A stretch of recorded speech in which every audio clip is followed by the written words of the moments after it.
ಮೇಕೆದಾಟು ಯೋಜನೆ ಮೇಕೆದಾಟು ಯೋಜನೆ ಕನ್ನಡ ಚಳವಳಿ ವಾಟರ್ ಪಕ್ಷಕ್ಕೆ ಕನ್ನಡ ಚಳವಳಿ ವಾಟರ್ ಪಕ್ಷಕ್ಕೆ.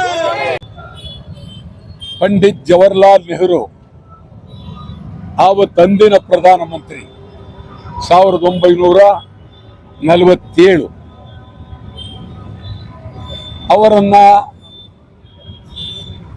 ಅವರ ಆಡಳಿತವನ್ನ ನಡೆಸಿದಂಥ ದಿನವನ್ನ ನಾವು ಸರಿಗಟ್ಟಿದ್ದೀವಿ, ಹಿಂದಕ್ಕೆ ತಳ್ಳಿದ್ದೀವಿ ಅಂತ ಬಿಜೆಪಿಯವರು ಒಬ್ಬೊಬ್ಬರೂ ಹುಚ್ಚುಚ್ಚಾಗಿ ಮಾತಾಡ್ತಾ ಇದ್ದಾರೆ. ನರೇಂದ್ರ ಮೋದಿ ಅವ್ರ ಬಗ್ಗೆ ನನಗೆ ವಿರೋಧ ಇಲ್ಲ. ನರೇಂದ್ರ ಮೋದಿ ಅವರನ್ನ ಜವಾಹರ್ಲಾಲ್ ನೆಹರು ಅವರಿಗೆ ಹೋಲಿಸಕ್ಕಾಗೋದಿಲ್ಲ, ಸಾಧ್ಯವೇ ಇಲ್ಲ. ಇನ್ನು 100 ವರ್ಷ ಆದ್ರೂ ನರೇಂದ್ರ ಮೋದಿ ಅವರನ್ನ ಪಂಡಿತ್ ಜವಾಹರ್ಲಾಲ್ ನೆಹರು ಅವರಿಗೆ ಹೋಲಿಸೋಕೆ ಸಾಧ್ಯ ಇಲ್ಲ. ಈ ದೇಶಕ್ಕೆ ಒಂದು ಹೊಸ ಶಕ್ತಿಯನ್ನು ಕೊಟ್ಟು ವಿಶ್ವದಲ್ಲೇ ಭಾರತವನ್ನು ಪರಿಚಯ ಮಾಡಿ ದೇಶದ ಒಂದು ಶಕ್ತಿಗೆ ಬುನಾದಿ ಇಟ್ಟವರು ಪಂಡಿತ್ ಜವಾಹರ್ಲಾಲ್ ನೆಹರು. ಮತ್ತು ಅವರ ಹಿನ್ನೆಲೆ ಸುಮಾರು 11 ವರ್ಷ ಜೈಲಿನಲ್ಲಿರ್ತಾರೆ. ಸಾಮಾನ್ಯ ಅಲ್ಲ. ಗಾಂಧಿಗೆ ಸಮಾನ ಬಿಡಬಾರ್ದು, ನೆಹರು ಅವ್ರಿಗೆ ಸಮಾನ ಬಾರ್ದು, ಬಸವಣ್ಣವ್ರಿಗೆ ಇವ್ರು ಸಮಾನ ಬಿಡ್ತಾರೆ ಹುಚ್ಚುಚ್ಚಾಗಿ. ಅವೆಲ್ಲ ಆಗ್ಬಾರ್ದು. ಬಸವಣ್ಣವರೇ, ನೆಹರುನೇ.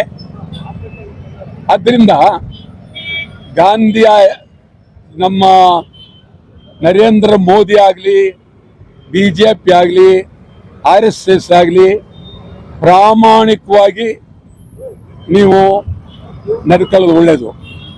ಜವಾಹರ್ಲಾಲ್ ನೆಹರು ಅವರು ನಿಮ್ಮ ರೀತಿ ನಡ್ಕೊಳ್ಳಿಲ್ಲ. ಪಶ್ಚಿಮ ಬಂಗಾಳದಲ್ಲಿ ಮುಖ್ಯಮಂತ್ರಿಯನ್ನ ಮಮತಾ ಬ್ಯಾನರ್ಜಿ ಅವರನ್ನ ಇಳಿಸಬೇಕು ಅಂತ ಹೇಳಿ ನೇರವಾಗಿ ಪ್ರಧಾನಮಂತ್ರಿಯೇ ಬೀದಿಗೆ ಬಂದರು. ಜವಾಹರ್ಲಾಲ್ ನೆಹರು ಎಂದೂ ಅಂತ ಕೆಲಸ ಮಾಡಲಿಲ್ಲ. ಆ ಜತ್ತಿಯವರ ಮೇಲೆ ಹಿಂದೆ ನಮ್ಮಲ್ಲಿ ಮುಖ್ಯಮಂತ್ರಿ ಆಗಿದ್ದಂತ ಜತ್ತಿಯವರ ಮೇಲೆ ಆರೋಪಣೆ ಬಂದ್ರು. ಜವಾಹರ್ಲಾಲ್ ನೆಹರು ಅವರಿಗೆ ಬೆಂಗಳೂರು ಬಂದು ರಾಜಭವನದಲ್ಲಿ ಕುಳಿತು ಎಲ್ಲ ಪರಿಶೀಲನೆ ಮಾಡಿ ಜತ್ತಿಯವರ ಮೇಲೆ ಏನೂ ಇಲ್ಲ, ಜತ್ತಿ ಒಬ್ಬ ಪ್ರಾಮಾಣಿಕ, ಆದ್ದರಿಂದ ಅವ್ರನ್ನ ತೆಗೆಯಕ್ಕಾಗೋದಿಲ್ಲ ಅಂತೇಳಿ ಜವಾಹರ್ಲಾಲ್ ನೆಹರು ಅವರೇ ಹೇಳೋದು. ಅವತ್ತಿದ್ದವರೆಲ್ಲರೂ ಸತ್ಯವಂತರೇ. ಹನುಮಂತಯ್ಯನವರು, ನಿಜಲಿಂಗಪ್ಪನವರು ಎಲ್ಲರೂ ಕೇಸರಿ ಅದ್ಭುತ. ಆದರೆ ನರೇಂದ್ರ ಮೋದಿ ಅವ್ರ ತರ ರಾಜ್ಯಗಳನ್ನೇ ತೊಂದರೆ ಕೊಟ್ಟು ಹಿಂಸೆ ಮಾಡಿ ತಮಿಳುನಾಡಿಗೆ ಹೋಗಿ ಮಾಡಬಾರ್ದ ಸಾಹಸ ಮಾಡಿ ಆ ಒಂದು ರಾಜ್ಯದಲ್ಲಿ ಯಾರೋ ನಮ್ಮ ಇಲ್ಲಿದ್ದ ಡಿಸಿ ಅಣ್ಣಾಮಲೆ ಪಾಪ ನಿಜವಾಗ್ಲೂ ನನಗನ್ನಿಸ್ತದೆ ಅವನ ಕಾಲ ಕಸಕ್ಕಿಂತ ಕಂಡ್ರು ನರೇಂದ್ರ ಮೋದಿ, ಅಮಿತ್ ಶಾ ಇವರೇನು ಸಾಮಾನ್ಯ ಅಲ್ಲ. ಪ್ರಧಾನಮಂತ್ರಿ ಅಂದ್ರೆ ಎಲ್ಲರಿಗೂ ಸಣ್ಣ ಮಗು ಇದ್ದಂಗಿರ್ಬೇಕಾಗಿತ್ತು. ಕಲ್ಕತ್ತಾಕ್ ಬಿದ್ರು, ಕೇರಳಕ್ಕೆ ಬಿದ್ರು, ತಮಿಳುನಾಡಿಗೆ ಬಿದ್ರು, ಇವರೇ ಪ್ರಧಾನಮಂತ್ರಿಯರೇ ಆಗ್ಬಾರ್ದು, ಒಳ್ಳೇದಲ್ಲ ಈ ದೇಶದಲ್ಲಿ. ಆದ್ರಿಂದ ಪಂಡಿತ್ ಜವಾಹರ್ಲಾಲ್ ನೆಹರುಗಾಗ್ಲಿ, ಮಹಾತ್ಮ ಗಾಂಧೀಜಿಯವರಿಗಾಗ್ಲಿ, ಅಂಬೇಡ್ಕರ್ ಅವ್ರಿಗಾಗ್ಲಿ ಯಾರ ಹೋಲಿಕೆಯನ್ನು ಯಾರು ಮಾಡಬಾರ್ದು. ಇದರಿಂದ ಅಕ್ಷಮ್ಯ ಅಪರಾಧ. ಮೇಕೆದಾಟು ಬಗ್ಗೆ ನಮ್ಮ ರಾಜ್ಯದ ಮುಖ್ಯಮಂತ್ರಿಯವರು ಭಾರಿ ಜೋರಾಗಿ ಹೈಟೆಕ್ ಸತ್ಯಾಗ್ರಹ, ಪಂಚತಾರ ಮೆರವಣಿಗೆ, ಎಲ್ಲಿ ಅಂದ್ರಲ್ಲಿ ಊಟ, ಎಲ್ಲಿ ಅಂದ್ರೆ ಬಿಳಿ ಬಟ್ಟೆ, ಎಲ್ಲಿ ಅಂದ್ರಲ್ಲಿ ಮಲಿಕೊಳ್ಬಹುದು, ಎಲ್ಲಿ ಅಂದ್ರೆ ಒಂದು ರೀತಿ ವಿನೂತನ ವಸ್ತ್ರ ಚಳುವಳಿ ಮಾಡಿ ಬೆಂಗಳೂರಿನಲ್ಲಿ ಅಂತ್ಯ ಮಾಡಿದ್ರು. ಇದು ಅವ್ರಿಗೆ ಗೊತ್ತಿದೆಯೋ ಇಲ್ವೋ ಅಥವಾ ಮರ್ತ್ಬಿಟ್ರೋ ಏನೋ, ಆ ಮುಖ್ಯಮಂತ್ರಿ ಆಗುವ ಬರದಲ್ಲಿ ಮರ್ತರೋ ಏನೋ. ಎಲ್ಲಕ್ಕಿಂತ ಹೆಚ್ಚಾಗಿ ತಮಿಳುನಾಡಿನ ಮುಖ್ಯಮಂತ್ರಿ ಆಗಿರುವ ವಿಜಯ್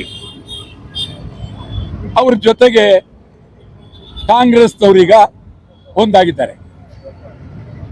ರಾಹುಲ್ ಗಾಂಧಿ ಅವರು ತಕ್ಷಣ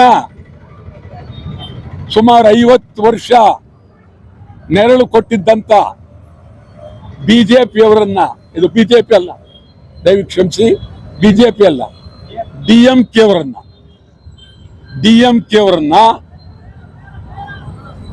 ಹೇಳ್ದೆ ಕೇಳದೆ ಕಾಲಿನಿಂದ ಒದ್ದು ಆ ಕಡೆ ಹೊಟ್ಟೋದ್ರು. ಅವ್ರಿಗೋಸ್ಕರ ನೀವು ಇಲ್ಲಿ ವಿಜಯ್ಗೋಸ್ಕರ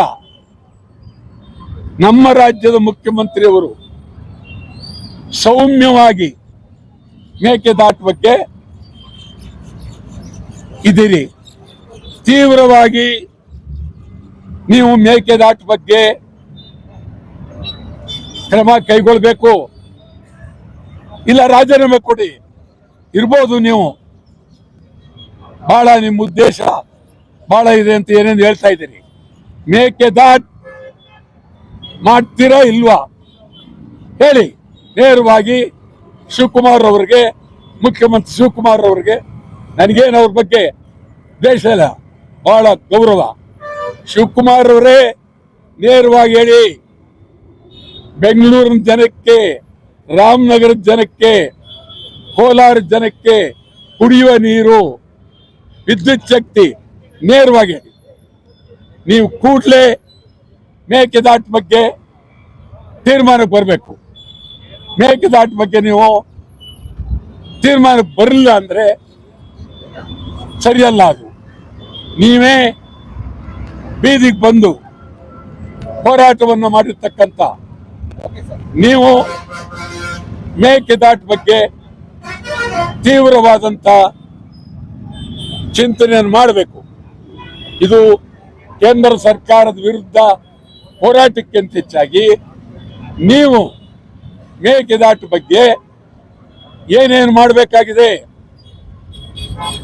ಯೋಜನೆ ಏನು, ಎಷ್ಟು ಹಣ ಇಡಬೇಕು, ಎಷ್ಟು ಹಣ ಬೇಕು, ಯಾವ ರೀತಿ ಮಾಡಬೇಕು, ಮೇಕೆದಾಟು ಮಾಡುವಾಗ ಯಾವುದಕ್ಕೂ ತೊಂದರೆ ಆಗದ ರೀತಿ ಮೇಕೆದಾಟು ಮಾಡಬೇಕು. ಇದನ್ನ ನೀವು ಕೂಡಲೇ ಮೇಕೆದಾಟು ಬಗ್ಗೆ ಗಂಭೀರವಾಗಿ ತೆಗೆದುಕೊಳ್ಬೇಕು. ಇದು ನಾನು ಬಹಳ ಅತ್ಯಂತ ಗಂಭೀರವಾಗಿ ಹೇಳ್ತಾ ಇದ್ದೇನೆ. ದಯಮಾಡಿ ತಮಗೆ ಕಳಕಳಿದ ಮನವಿ ಮಾಡ್ತೀವಿ. ಮೇಕೆದಾಟು ಬಗ್ಗೆ ರಾಮನಗರದಲ್ಲಿ ಹೇಳ್ತಾ ಇದ್ದೀನಿ, ರಾಮನಗರಕ್ಕೂ ಸಂಬಂಧ, ಮೇಕೆದಾಟು ಆಗಲೇಬೇಕು ಅಂತೇಳಿ ತೀವ್ರವಾದಂತ ಹೋರಾಟವನ್ನ ಕನ್ನಡ ಚಳವಳಿ ಪಕ್ಷ ಮಾಡ್ತೇವೆ. ಮುಂದಿನ ವಾರದಲ್ಲಿ ಗಡಿ ಬಂದ್ ಮಾಡ್ತೀವಿ. ತಮಿಳುನಾಡು ಕರ್ನಾಟಕ ಗಡಿ ಬಂದ್ ಮಾಡ್ತೀವಿ. ಮುಖ್ಯಮಂತ್ರಿ ವಿಜಯ್ ಸರಿ ಇಲ್ಲ. ನಾನು ನೋಡಿದೆ, ಇದೇನೋ ಒಂಥರ ಮನೆಯಿಂದ ಊಟ ತರೋದು, ಮನೆಯಿಂದ ಊಟ ಮಾಡೋದು ಬಹಳ ಸುಲಭ ಅಂತ ಹೇಳಿ ಏನೋ ಮಾಡ್ತಾ ಇದ್ದಾರೆ. ಇದು ಮುಖ್ಯಮಂತ್ರಿ ಅಂದ್ರೆ ಸಿನಿಮಾ ಅಲ್ಲ. ಮುಖ್ಯಮಂತ್ರಿ ಅಂದ್ರೆ ನೀವು ಮೊದಲು ನೀವು ಓಡಾಡೋ ಕಾರುಗಳು ನಿಲ್ಲಿಸಿ, 25 ಕಾರು ಮುಖ್ಯಮಂತ್ರಿ ಹಿಂದೆ ನಿಲ್ಲಿಸಿ. ನೀವು ವಿಜಯ್ ನೇರವಾಗಿ ಹೇಳ್ತಾ ಇದ್ದೀನಿ, ನಿಲ್ಲಿಸಿ ನೀವು ಅದನ್ನ. ಅದನ್ನ ಬಿಟ್ಟು ಎಲ್ಲ ಬೇಕು, ಸುಮ್ಮನೆ ಮನೆಯಿಂದ ತೋರಿಕೆಗೆ ಊಟ ಇವೆಲ್ಲ ಬೇಡ. ನಮ್ಮ ಮುಖ್ಯಮಂತ್ರಿನೂ ಮೆಟ್ರೋದಲ್ಲಿ ಬಂದ್ರು. ಅಬ್ಬಬ್ಬಬ್ಬಬ್ಬ, ಏನ್ ನಾಟಕ, ಏನಿದು, ಏನ್ ಕತೆ, ಇವೆಲ್ಲ ಬೇಡ. ಮೇಕ್ ಎ ದಾಟ್ ಆಗ್ಲೇಬೇಕು. ನಾವು ಗಡಿ ಬಂದ್, ತಮಿಳುನಾಡು ಗಡಿ ಬಂದ್ ಮಾಡ್ತೀವಿ. ಮತ್ತು ವಿಜಯ್ ಯಾವುದೇ ಸಿನಿಮಾಗಳು ಕರ್ನಾಟಕದಲ್ಲಿ ನಡಿಬಾರದು, ಯಾವುದೇ ಸಿನಿಮಾವನ್ನು ಬಿಡೋದಿಲ್ಲ. ಕೂಡಲೇ ಮೇಕೆದಾಟು ಬಗ್ಗೆ ಗಂಭೀರವಾಗಿ ಸುಪ್ರೀಂ ಕೋರ್ಟ್ ಮೇಕೆದಾಟು ಬಗ್ಗೆ ಸಂಪೂರ್ಣ ಗಮನ ಕೊಟ್ಟಿದ್ದಾರೆ. 2ನೇ ಸಾರಿನೂ ಅರ್ಜಿ ವಜಾ ಮಾಡಿದ್ದಾರೆ. ಪ್ರಧಾನಮಂತ್ರಿಯು ಗಂಭೀರವಾಗಿದ್ದಾರೆ. ಆದರೆ ವಿಜಯ್, ನೀವು ಹೋರಾಟ ಬೇಕಾ, ಮೇಕೆದಾಟು ಮಾಡ್ತೀರಾ, ಕೂಡಲೇ ತೀರ್ಮಾನ ಮಾಡಬೇಕು ಅಂತೇಳಿ ಒತ್ತಾಯ ಮಾಡ್ತೀನಿ.